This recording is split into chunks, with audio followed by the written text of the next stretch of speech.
এই জায়গায় রাজীব শাহর মসজিদ ছিল, এখন নাই। কারণ রাজীব শাহ গাঁজা খায়। গাঁজা কে না খায়? এই পুরা পার্কের মধ্যে যত লোক আছে সবাই গাঁজা খায়, মুষ্টিময় কয়েকজন ছাড়া। তো আমার কথা হলো, গাঁজা যদি রাজীব শাহ খায়, রাজীব শাহের জন্য কি নামাজ ফরজ না?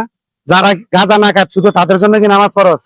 গাঁজা যারা খায় ওদেরও নামাজ পড়া লাগবে, গাঁজা যারা না খায় ওদেরও নামাজ পড়া লাগবে।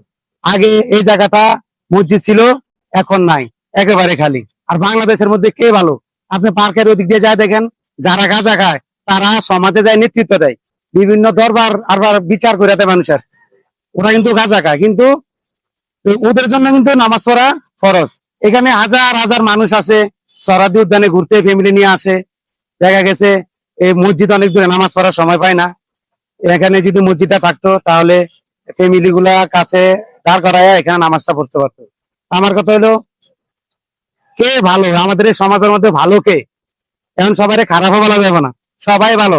ভালো লাগে আধজন জান এক একজন। আচ্ছা, আমি তো ভাই আমার মনের কথা বললাম, এখন আপনার মনে কি কোনো কথা আছে যে মসজিদটার ব্যাপারে কথা বলতে? অস্থায়ী ভাবে যেহেতু মসজিদটা দিছে, সরকারের প্রয়োজনে সরকার যে কোনো সময় উঠাই দিতে পারতো, কিন্তু মসজিদটা তো আসলে পার্কে যারা আসে কিছু লোক হইলেও তো নামাজি কালামি আছে, ভালো মানুষ আছে যারা নামাজ পড়তে পারে। তারা রাজু যার কথা বলতেছেন, হে যদি খারাপ হয় তো এই ভালো কাজ করার কারণে আল্লাহ তাআলা তার ভিতর থেকে যে খারাপই আছে ওটাও দূর করে দিতে পারে। আমার কথা হলো, খারাপ হইলেও কিন্তু নামাজ পড়া লাগবে। অবশ্যই। এমন না যে যে গাঁজা খাইলে নামাজ পড়া লাগবে না, ও ব্যস্ত যাইবে না, যারা গাঁজা না খায় ওরা ব্যস্ত যাইবো, এমন কোনো কিন্তু কথা নাই।